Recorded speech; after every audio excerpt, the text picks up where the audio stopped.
انسان کا جو بنایا ہے سب کچھ اللہ تبارک و تعالیٰ کا ہے. پیر کی انگلی سے لے کر اور سر کے بال تک یہ سب کچھ اللہ تبارک و تعالیٰ نے انسان کے جسم اور جسے میں بنائے ہیں. یہ طاقت اور قوت جو اللہ تبارک و تعالیٰ نے دی ہے یہ سب کچھ اللہ تبارک و تعالیٰ کی دی ہوئی ہے.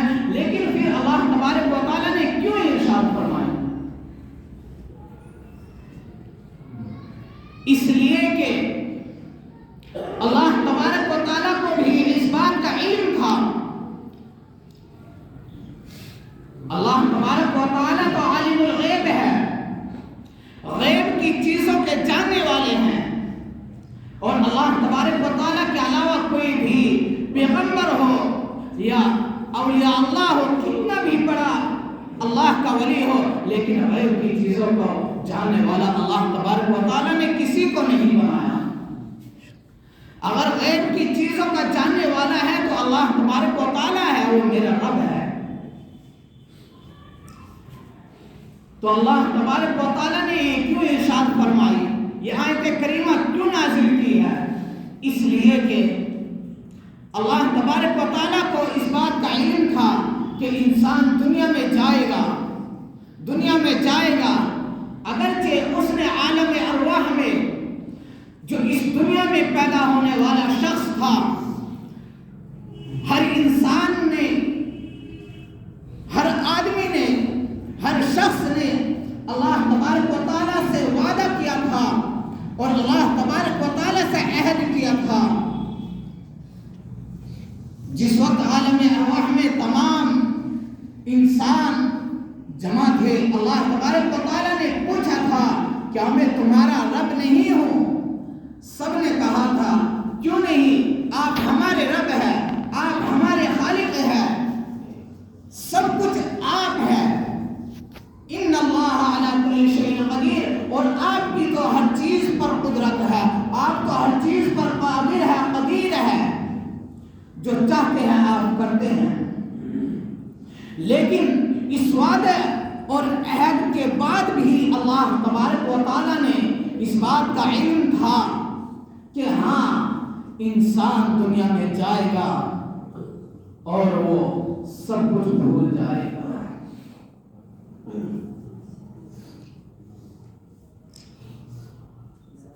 وہ اس عہد اور اس وعدے کو بھول جائے گا جو عالم ارواح میں کر رہا ہے. تو اس لیے اللہ تبارک و تعالیٰ نے آیت کریمہ میں یہ جملہ اور یہ لفظ ارشاد فرمائے ہیں، ان اللہ اشتری من المؤمنین انفسهم واموالهم بان لهم الجنہ، کہ بے شک اللہ تبارک و تعالیٰ نے تمہاری جان، تمہارا مال خرید لیا ہے. کس چیز کے بدلے؟ اس لیے کہ تم کو جنت دی جائے.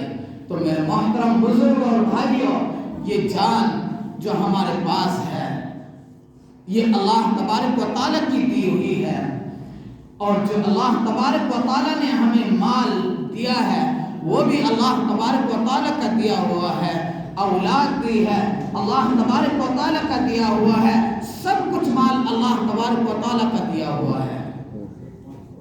لیکن دنیا میں آنے کے بعد اللہ تبارک و تعالیٰ نے کہا ہے کہ اگر تم میرے راستے میں اگر جان کی بازی لگاؤ گے، جان کو لٹاؤ گے یا مال کو لٹاؤ گے، مال کی بازی لگاؤ گے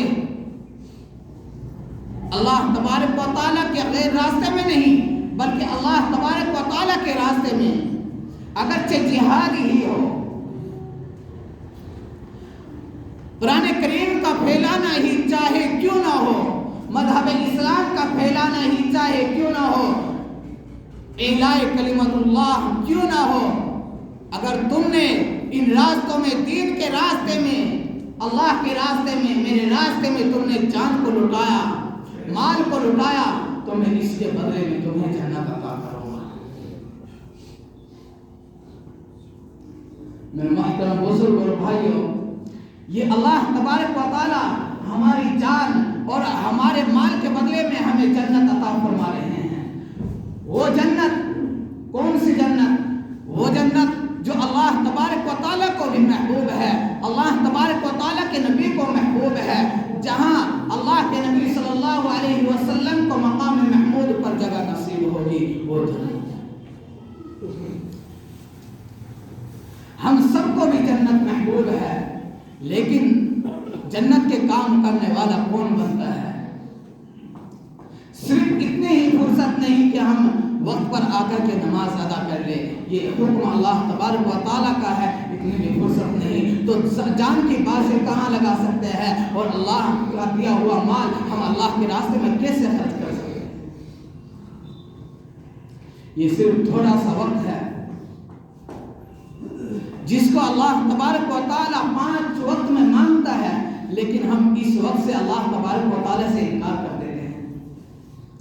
اللہ تبارک و تعالیٰ کے گھر سے آواز آتی ہے اور ہم جو بے نمازی ہے، چاہے میں ہی کیوں نہ ہوں، اگر میں بے نمازی ہوں تو میں فوراً انکار کر دیتا ہوں۔ اللہ تبارک و تعالیٰ کے گھر سے آواز آ رہی ہے لیکن میں نہیں جاؤں گا، وہ انکار ہی ہے۔ جب اللہ تبارک و تعالیٰ کے گھر آ کر کے دستک نہیں دے سکتے اللہ تبارک و تعالیٰ کے منادی کی آواز پر، تو میرے محترم بزرگ اور بھائیوں، یہ جان اور یہ مال اور یہ اولاد جو کچھ سب کچھ ہمارے پاس ہے، یہ سب کچھ اللہ تبارک و تعالیٰ کا دیا ہوا ہے۔ ہمیں